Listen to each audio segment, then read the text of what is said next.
When looking into Tartaria, there seem to be only two parties. Either one has to fully and entirely debunk the concept of Tartaria as nonsense, or turn it into a magical realm of limitless fantasy and endless speculation. Anything in between, or any nuance, is shunned by both parties. The word or sound Tartaria seems to mean something different for everybody. But given the nature of all this information, things might be a lot more complex. It's not just, and it might not be, just such a simple, you know? Up until now, we had just been talking about the writing systems of the historical and biblical manuscripts, and not the diachronic phonology, which deals with the changes in sound and sound systems over a period of time. As we can see, the various European languages seemed to have changed quite significantly over the centuries, both in script as in sound. And what is very interesting is that the changes seem to have been more significant in the 16th and 17th century when the codification of languages occurred. In 1653, Marcus Zurius van Boxhorn had published a proposal for an ancestral proto-language which he called Scythian. This was for the language families of Germanic, Romance, Greek, Baltic, Slavic, Celtic, and Persian. This laid the foundation for the development of the Proto-Indo-European language theory. A phenomenon which relates to this is the changing of vowels. This is called a vowel shift. A vowel shift is the systematic change in the pronunciation of the vowel sounds of a language. The best known example is the English Great Vowel Shift of the 15th and 16th century. The Greek language also underwent a vowel shift near the beginning of the Common Era, which lasted significantly longer for a period of approximately 600 to 800 years. Allegedly. There is also something called a consonant shift, where the consonant sounds of a language change over time. An example of this are the changes described by Grimm's law, which was first discovered by Rasmus Rask, who expanded on the work of Friedrich von Schlegel, who noticed the relation between the Latin P and Germanic F in 1806. Grimm's law describes how the letter B sound changes over time into a P sound and then into an F sound, or how the letter D sound over time becomes a T sound and then a TF sound, the Greek theta, or the G sound becoming a K sound and then a H sound. Grimm's law was later extended with Verner's law in 1877, which explains the exceptions on Grimm's law. So when we look at the characters or factions described in the ancient and medieval manuscripts in the various languages, we should keep into account that the letters may actually convey different sounds. There also seems to have been a confusion of the R and L sounds in the Middle Ages. For example, the city of Amsterdam has gone through many names. It was called Amsterdam, Amstelodami, Amstelredamum, Amsterdam, and in this image it is described as Amstelredam, with both the R and L. Slowly, the L was replaced with an R. These types of name changes happened in many other European cities as well. Check out the Substack for some more of these examples. What is also specifically interesting about Amsterdam is that it was qualified as the Jerusalem of the West, the Venice of the North, but also the local nickname for Amsterdam was and still is Mokum, which is derived from the Yiddish word for safe haven. let's look at the various alphabet systems. In the Middle Ages, it was assumed that there were three holy languages: Hebraic, Greek, and Latin. Conventional history states that the Latin script developed around 700 BC. It was based on the Etruscan script, which was based on the Greek script. Allegedly. The Etruscan civilization, or Etruria, was an ancient civilization which inhabited Italy between 900 BC and 300 BC. The Etruscans were also described as the Tyrrenians and were abbreviated in the following manners. Diodorus of Sicily states the following regarding the Tyrrenians. The Tyrrenians, being by nature an energetic people, acquired a very great territory and founded many notable cities. They also built a powerful fleet and for a long period were the masters of the sea. In regards to their armies on land, they advanced the art of warfare to the highest degree of perfection, and they not only invented the trumpet, but they also devised other military equipment of the greatest usefulness. They likewise invented the art of writing, which is of great service for human life, and they diligently investigated the science of the divine and made great achievements in their observation of the lightning. Cardinal Edigo of Viterbo, also called Gilles Antonini, characterizes Etruria as the heart of the most ancient culture in Italy and an eternal protector and benefactor of religions, which is an interesting thing to say coming from a Catholic Augustinian friar referring to an apparently pagan society around 1800 years prior. Gilles Antonini was a very interesting individual belonging to a group of Christian Kabbalists. The Scottish scholar and historian Thomas Dempster, who wrote the Etruria Regali Libri Septem, made the case that practically every liberal art and science credited to the Greeks actually originated with the Etruscans. He also claimed that the Etruscans were the first to discover the science of geometry, as they were the first to establish the precise boundaries of agricultural land, but also the planning of cities, the construction of temples, the digging of harbors, and the laying out of roads. Dempster furthermore claimed that the Etruscans were the true originators of music and musical instruments, and used music in every sphere of their lives to a degree unmatched by any other people. Dempster also claimed that Pythagoras drew his learning of geometry and music from Etruria, and passed this knowledge on to the Greeks. The province of Tuscany, which was the birthplace of the Renaissance, is named after the Etruscans, and the history of the Etruscans seemed to have been very fresh for the inhabitants of Tuscany during the 18th century, as in 1726 the Etruscan Academy was founded, whose members were the noblemen of Cortona and other Tuscan cities. They claimed that nearly all historical artifacts were Etruscan in origin, not only in Italy, but also in Spain and Anatolia. Probably a bunch of conspiracy theorists, these silly noblemen. The Etruscan civilization was absorbed into the Roman Empire in the 3rd century BC.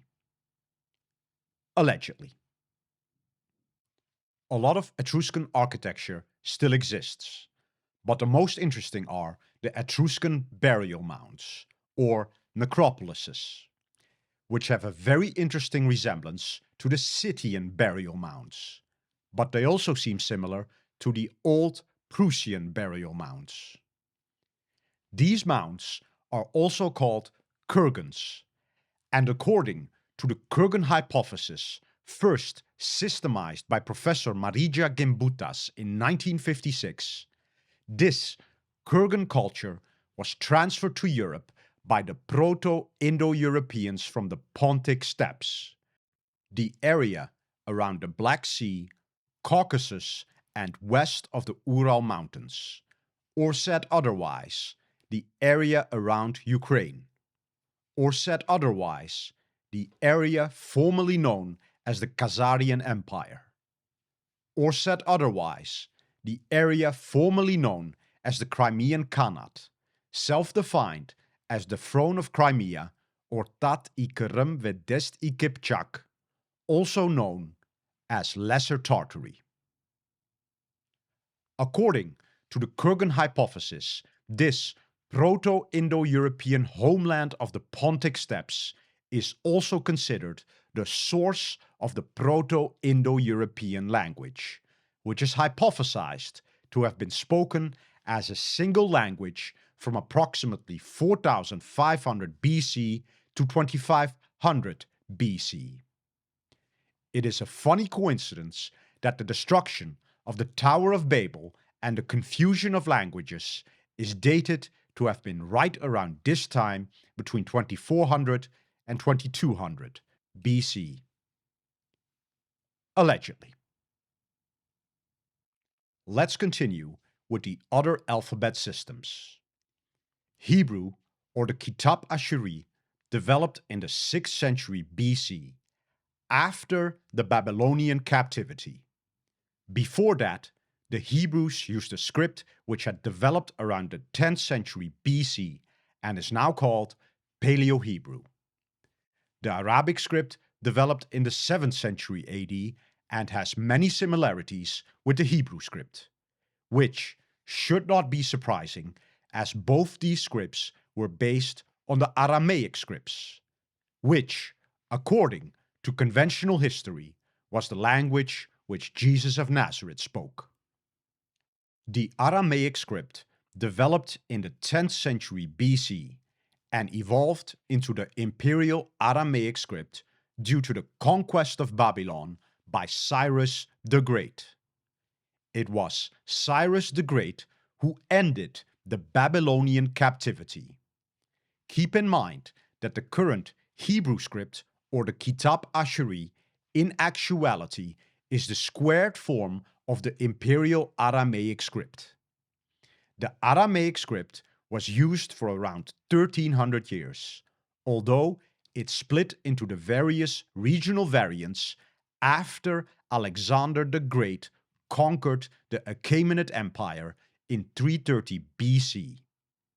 The Imperial Aramaic script is considered the precursor to the Nabatean, Syriac, and Mongolian writing systems. Aramaic was eventually supplanted between the 3rd and 4th century AD by the Greek, Latin, and Arabic scripts. Syriac, which was a distinct form of Aramaic and is still considered the sacred language of Christian communities in the Middle East, had developed around the 1st century AD around the region of Edessa. Syriac was primarily a Christian medium of expression, but it had a fundamental cultural and literary influence on the development of Arabic, which largely replaced it during the later medieval period. Conventional history further states that the Mongol invasions of the 13th century and the religiously motivated massacres of the Syriac Christians by Tamerlane further contributed to the rapid decline of the language. What is also interesting is that the 9th century Muslim theologian Muhammad al-Yariri al-Tabari, in The History of the Prophets and the Kings, describes that before the destruction of the Tower of Babel, the language of mankind was Syriac, and was then confused into 72 languages. There is that number 72 again. The Elder Futhark was used by the Germanic and Scandinavian peoples during the Great Migration period. This script was the oldest form of runic alphabets and was most probably based on the Etruscan alphabet as well. The Cyrillic alphabet was developed in the 9th century AD in the First Bulgarian Empire during the reign of Tsar Simeon the Great. It was based on the Greek script and was developed by Saint Cyril and Methodius, who had also devised the Glagolitic script. They were known as the Apostles of the Slavs. We see that the Greek, Aramaic, and subsequent scripts were all based on the Phoenician script. The Paleo-Hebrew script, which was used by the Hebrews before the Babylonian captivity, also seems very similar to the Phoenician script. Very similar. The Phoenicians were a maritime, ancient Semitic civilization between 2500 BC and 64 BC, based around their coastal city-states surrounding the Mediterranean and the Levant. They apparently called themselves Canaanites and referred to their land as Canaan. But only since the mid-20th century have historians and archaeologists been able to reveal a complex and influential civilization. The Phoenician alphabet is considered the oldest verified alphabet, and almost every alphabet in use today traces back to the 22 letters of the Phoenician alphabet. This also includes the Old Arabian script, also called the Musnad, although some call this a sibling script. This was dominant until the 6th century AD, until it was replaced by Arabic. The Brahmi script of the Mauryan period in India, the Iberian scripts in Spain, the Tartessian script of Tartessos, and the Punic scripts. The Phoenician script was allegedly used for almost a full millennium. I wonder if the Phoenicians, with their 2,500 years of history, had ever heard of Grimm's Law. Phoenician inscriptions were first discovered by modern scholars in the 17th and 18th century. It was Guillaume Postel who first claimed in his Linguarum Duodecim in 1538 that the Phoenician alphabet was the originator of the Greek and Latin alphabets, although he most likely used Herodotus to assert this claim. Guillaume Postel is a very interesting individual, closely linked with Ignatius of Loyola, the founder of the Jesuit order. Joseph Scaliger reinforced and expanded the placement of the Phoenicians in the 2nd millennium up until the 1st century AD in his Emendatione Temporum. He did this with the use of biblical events and characters, and by cross-referencing them, such as the Phoenician king of Tyre, Hiram I, who appears in the Bible as an ally of the Israelite kings David and Solomon. Also keep the F and T and F and S flexion in mind, and that the city of Tyre in Arabic is described as Sur, which apparently means fortification. Joseph Scaliger did not have archaeological evidence to back his claims, but his assessment was later on supported by modern scholars like Ernest Renan in the 19th century. Although Renan did not have access to the very scientific activity of carbon dating, as the earliest application of radiocarbon dating was in 1946 due to the development of former Manhattan Project scientist and professor Willard Libby. I wonder if the Phoenician and Etruscan civilizations were correctly dated and correctly named. It is interesting to note that the term Phoenician was coined by the Greeks, possibly from the word phoenix, meaning purple or crimson or date palm. Or maybe, as described in the book The Myth of the Phoenix by Professor Roel van den Broek, it was derived from the word ponike, which probably meant griffin.